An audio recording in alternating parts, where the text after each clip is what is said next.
Nabi Muhammad pada burak.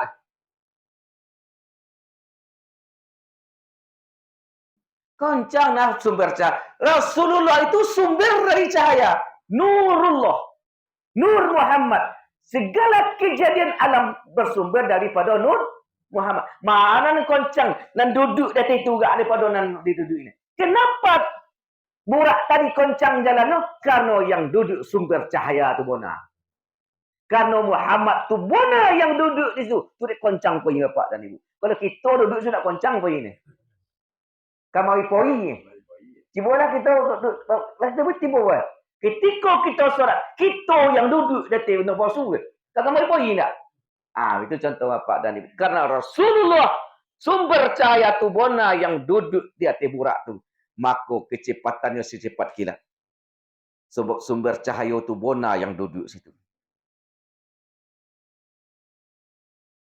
Jadi burak itu tamsilannya kepada kita adalah nafsu. Kenderaanlah nafsu ku dia Bapak dan Ibu. Berarti alat dia awak nak puasu. Bukan kita yang dijadikan alat nak puasu. Selama iko kita yang diperalat dia nak puasu. Ya tak? Kita yang diperalat. Karena diperalat dia nak puasu. Tak ada nan aman hidup ni. Bercokak bagaduh nak berketentuan ni Bapak dan Ibu. Gara-gara politik nak runi okay? Politik potang. Caran. Nyenyak etin. Ni tak? Sampailah bercaran dalam politik potang. Ya bu? Lai satu milih potang. Lai. Nang kalah tu. Bapak Ibu kini kalah atau menang? Pilihan ni. Kalah. Ya, kalah atau menang? Kalah. Yang menang lah tu kan? Apa untung menang? Untung kalah. Contoh Presiden petang. Prabowo menang gini orang kan? Mungkin Bapak Ibu kebanyakan milih Anies. Ya tak? Anies kalah. Untung yang menang. Untung ni Bapak Ibu menang. Tak ada. Itu mengajar kan petang tak ada. Nak alang heboh di grup eh. Sampai bajak bercokak lagi. Nanti yang senyap lagi tetong. Jadi untungnya tu. Bagi yang menang untungnya tu. Bagi yang kalah lebih godang untungnya. Ini sebab untung tak? Olah kalah tak dapat untung. Kau bayar ni tu. Untung dia nan menang. Untungnya dia menang. Allah kabulkan keinginan. Maka keuntungan dapat di situ. Ini bersyukur kepada Allah. Bagi yang kalah, untung. Untung dia awak nang kalah.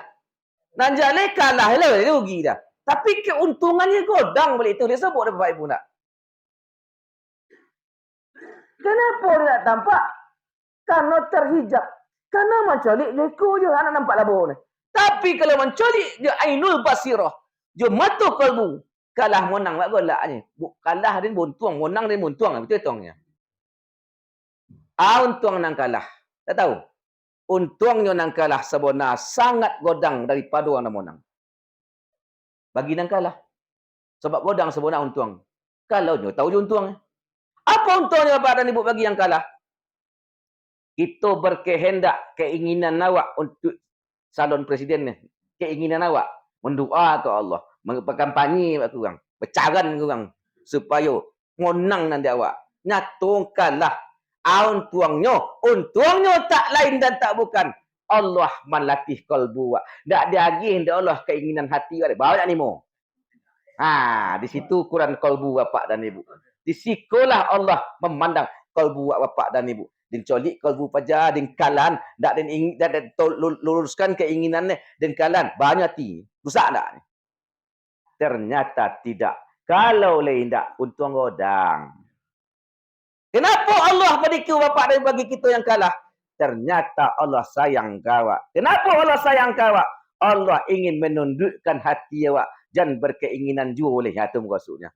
Sehingga dibuat oleh Allah, tak dikabulkan oleh Allah, sehingga hati kita tetap diuji oleh Allah supaya hati menjadi hati yang kuat sebenar Bapak dan Ibu.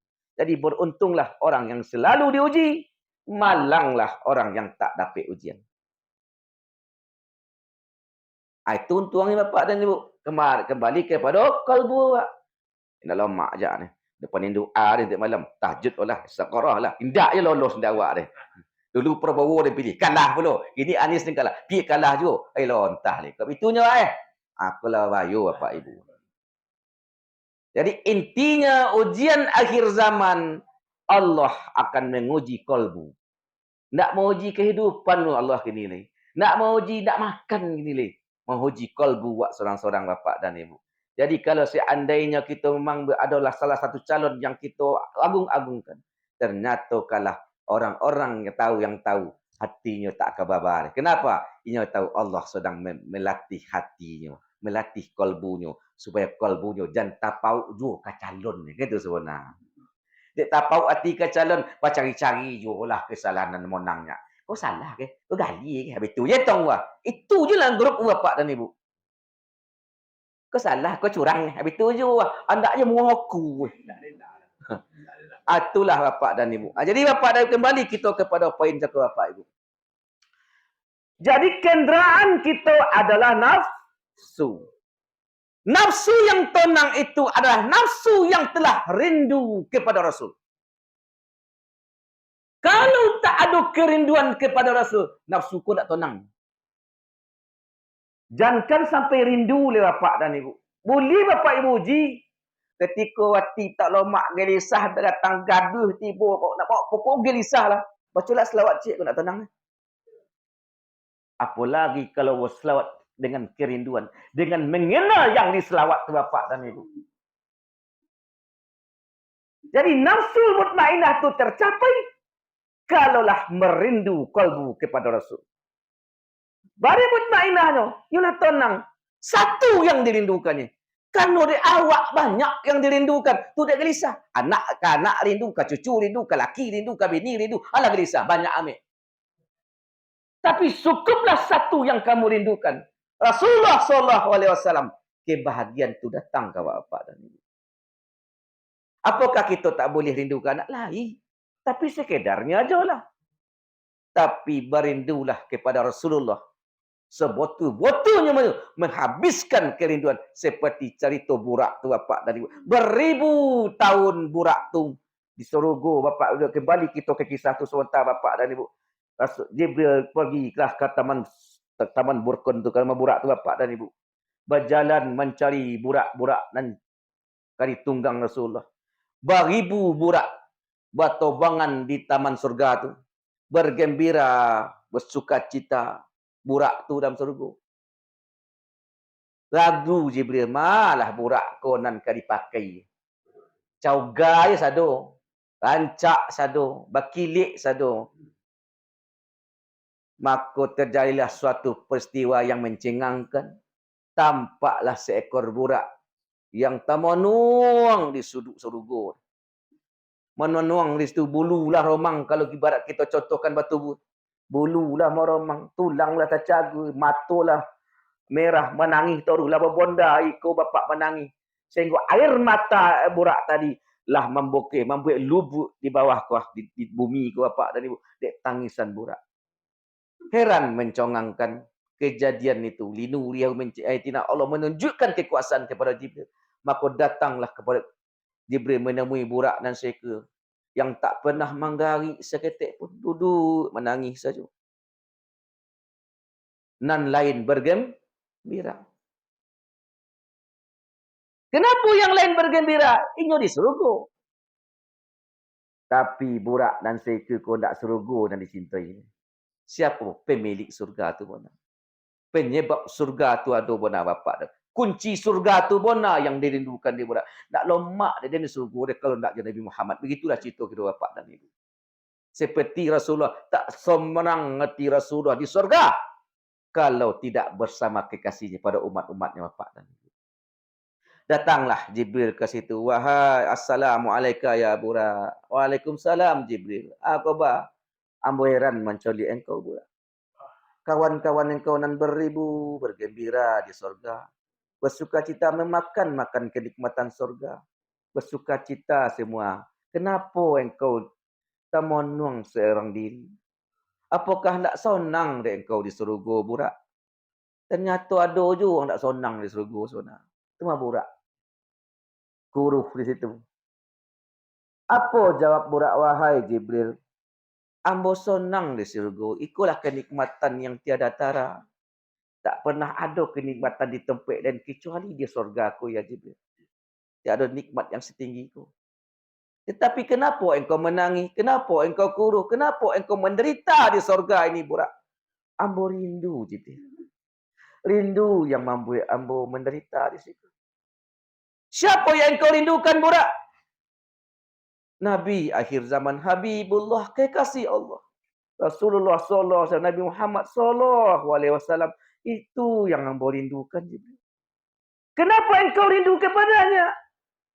Wahai Jibril, ambo adalah tunggangan para nabi dahulu. Nabi Adam ambojo tunggangan kenderaan sampai kepada Nabi Ibrahim, ambojo kenderaan. Ketika ambo berjalan bersama Nabiullah Ibrahim, Nabi Ibrahim memperkenalkan Muhammad Habibullah kamu. Ditanamkan dalam kalbu ambo rasa cinta kepada Rasul. Dikenalkan Muhammad itu dalam kalbu ambo, wahai Jibril. Namulah tampak orang punya namu tak kunjung basuh. Bersabuk setiap hari kerinduan kepada Muhammad itu, Jibril. Tapi ada berita gembira dari Ibrahim dahulu. Bahasa nanti ketika lahirnya Nabi Muhammad itu, pada suatu malam nanti perjalanan Isra Mi'raj akan dilaksanakan dari haram kepada Aqsa.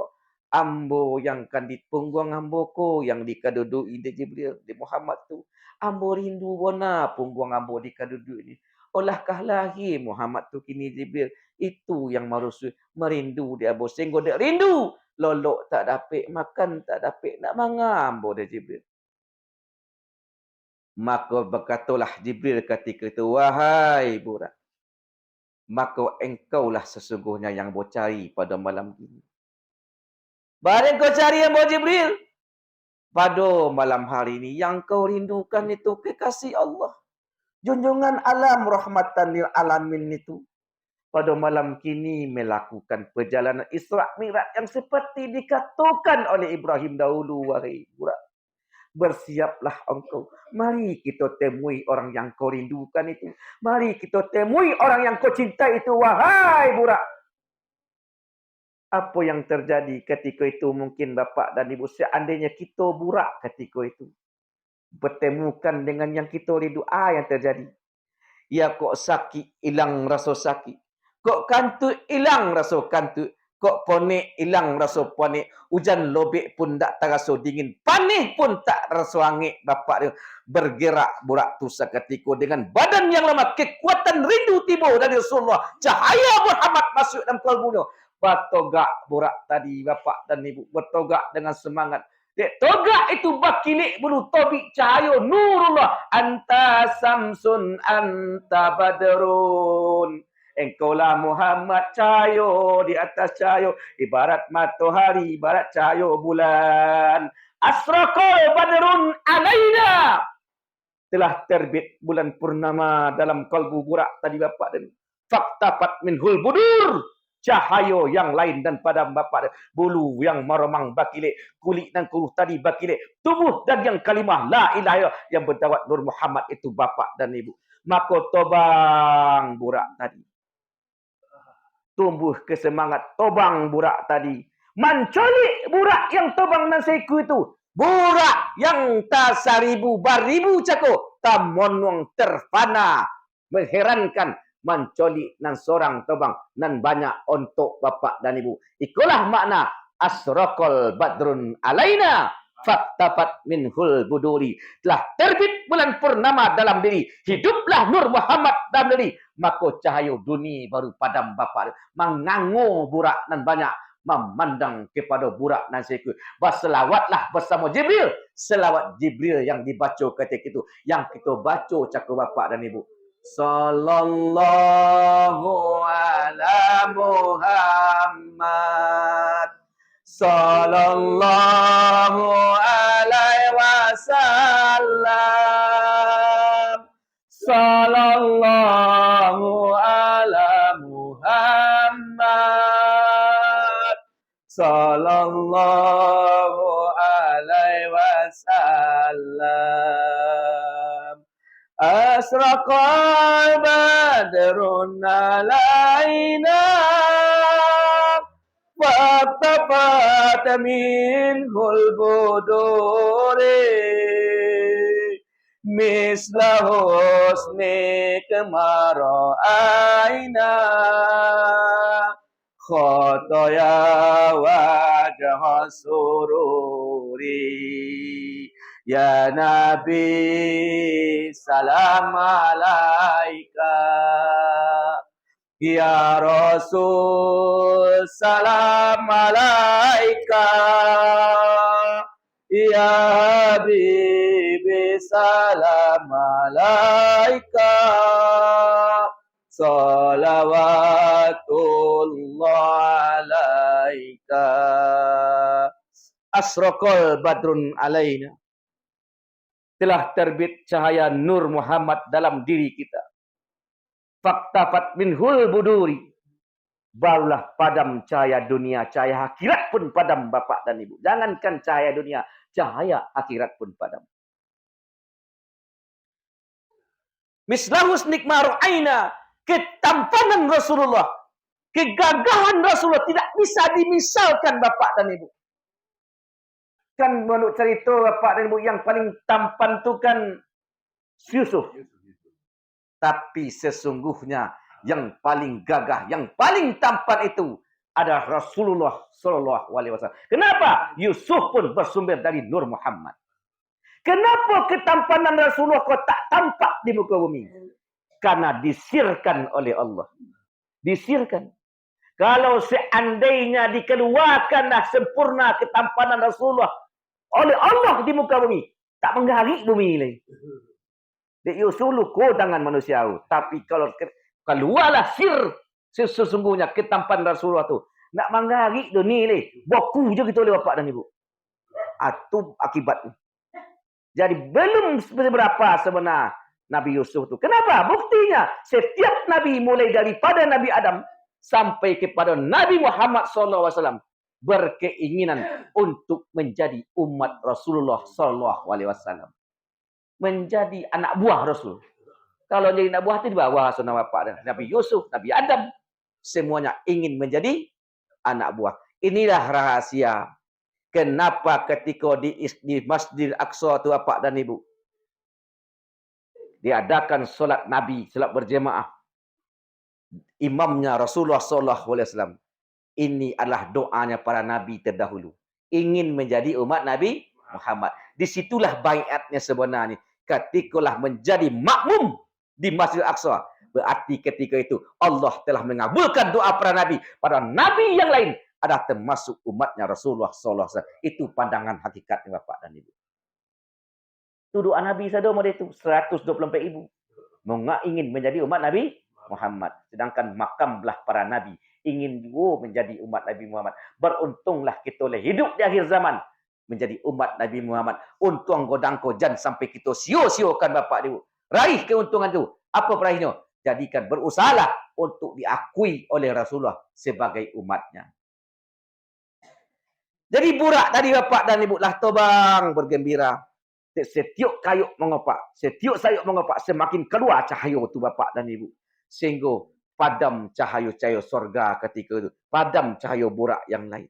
Heran macam untuk burak yang lain, karena burak tadilah bergerak dengan Nur Muhammad. Untuk akal hati nafsu, kalau Nur Muhammad itulah yang berkuasa dalam diri Bapak dan Ibu. Bukan Muhammad, tapi Nur Muhammad. Jadi Bapak dan Ibu, sikit dibawalah burak tadi kepada tepi Telaga Zamzam tu Bapak dan Ibu. Ketikalah bertemu pandang rindu yang beribu tahun tu Bapak dan Ibu. Apa yang terjadi ketika itu?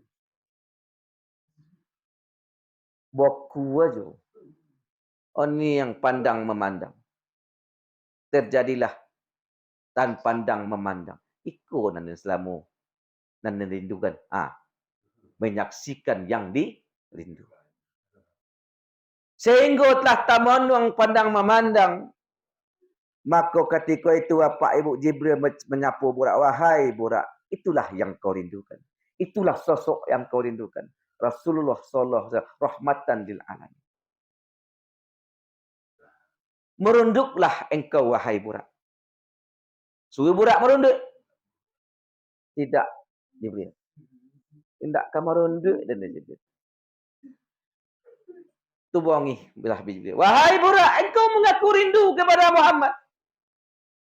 Kenapa engkau tak mau menunduk? Supaya Rasulullah itu bisa duduk di punggung engkau. Kenapa? Wahai Jibril, bukan ambo engkau. Ambo ingin bona punggung ambo dikeduduk di Rasulullah. Tapi ambo bermohon juga kepada Allah. Sebelum doa ambo dikabulkan di Allah, ambo yo tak akan merunduk. Doa engkau, keinginan engkau.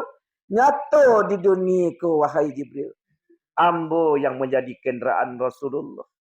Tanti bakombang padang masa dari kiamat. Rasul butuh kenderaan pula ketika itu. Ambo julah kenderaan.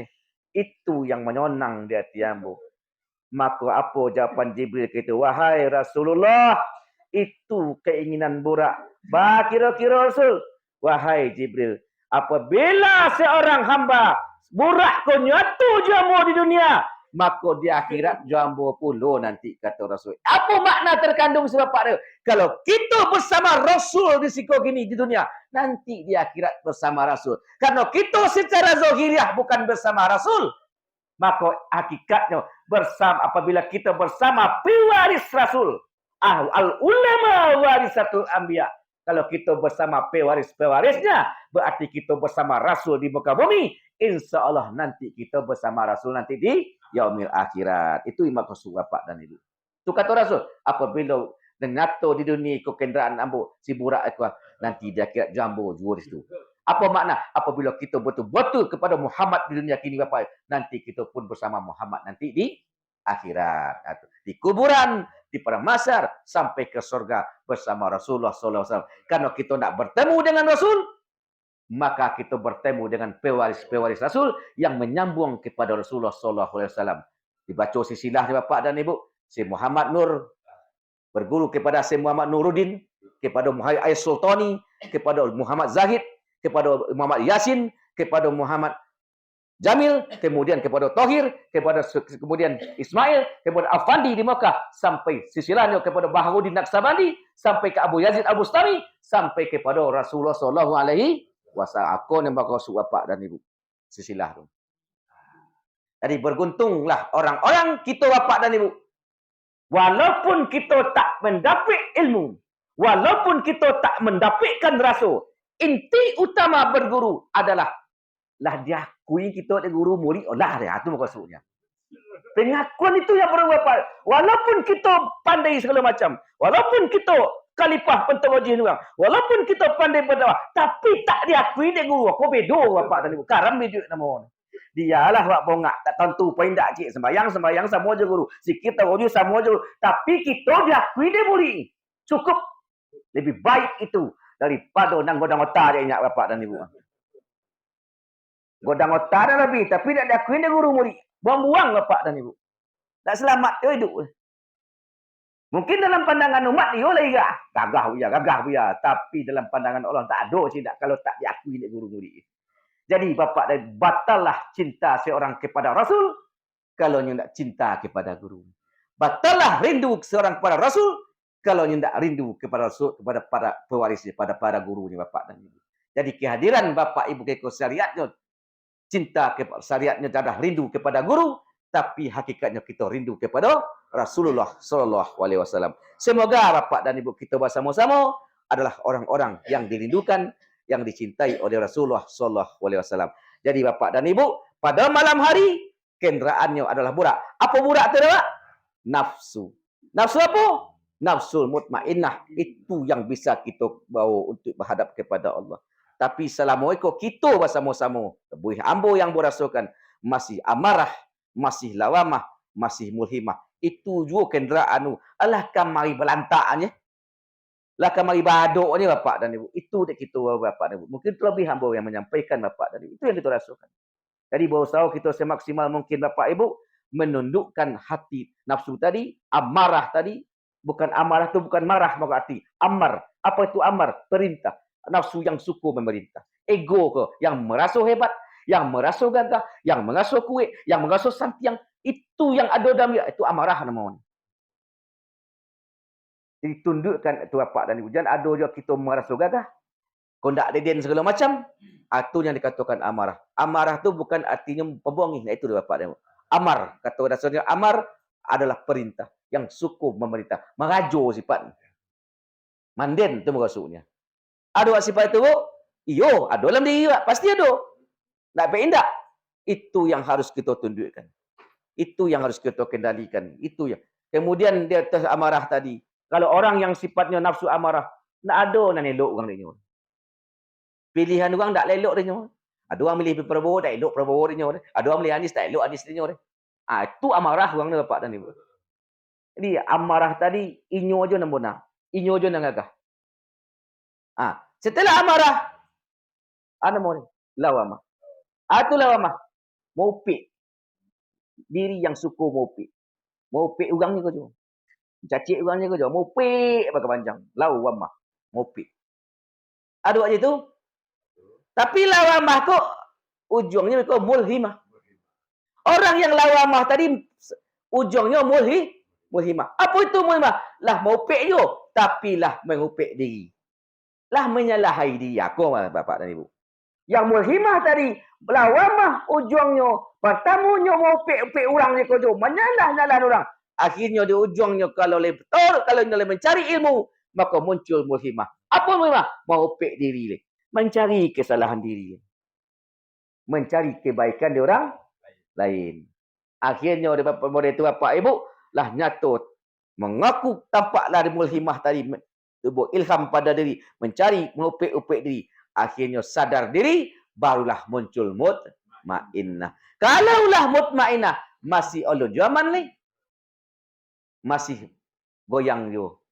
Kalau istiqamah orang di mutmainnah, apa tu yang membuat mutmainnah? Yaitu ala biziklah tasmainul qulub. Kalau seseorang tadi tetap istiqamah dalam mengingat Allah, inyo menazi nafsul mutmainnah. Kalau istiqamah, baru muncul radiyah. Kalau tidak istiqamah di mutmainnah kau, radiyah nak muncul. Apa supaya istiqamah? Kalau tidak istiqamah kita mengingat Allah, maka radiyah nak muncul. Apa tu radiyah? Ridho atas ketentuan Allah. Menerimu aju pemberian Allah. Aju asyik. Tugas kita hanya berusaha, tugas kita hanya proses, tapi yang beri asyik adalah ridho menerima apa yang telah ditentukan oleh Allah. Contohnya bapak ibu, ridho bapak ibu kalah ke ni nak. Pilihan ni kalah, ridho tak? Kadang-kadang tak ridho, bercari je kesalahan ni. Kesalahan menang. Kalaulah tetap istiqamah dalam mutmainnah, baru muncul radiyah.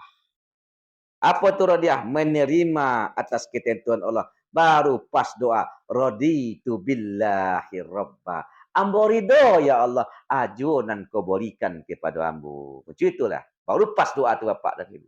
Kalaulah radiyah muncul, mardiyah datang. Kita menjadi orang yang diridhoi oleh Allah. Kalaulah diridhoi oleh Allah, ya ayyatuhan nafsul mutmainnah, irji'i ila rabbiki radiyatan mardiyah. Kalaulah ridha kita atas ketentuan Allah, maka Allah pun meridai. Apa kata Allah lah meridai? Fadkhuli fi ibadi. Berkumpullah kalian bersama para hamba-hambaku. Berkumpullah kalian jo nabiku Nabi Muhammad sallallahu alaihi wasallam. Allah berkumpul je Nabi.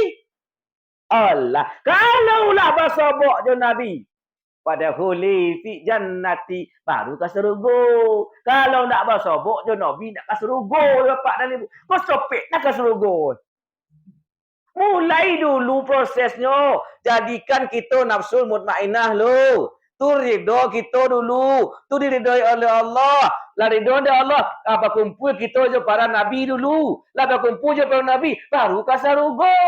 Kau lompek je ke surga. Lagi bisa bapak ibu ke surga. Poi ke surga tu jo nabi. Jo para kekasih Allah, jo para budak Allah. Kita tak budak Allah doh, kita budak setan. Budak dunia. Maka menampang kita jo para budak Allah tu.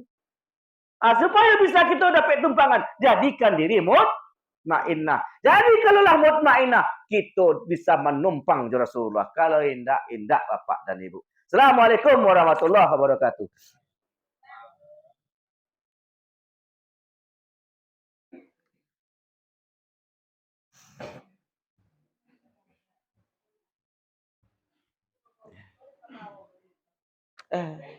Umbiusan nih.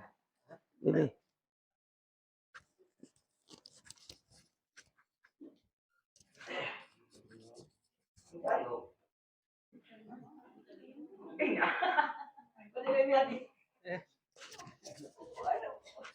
Dia mau mengeceknya.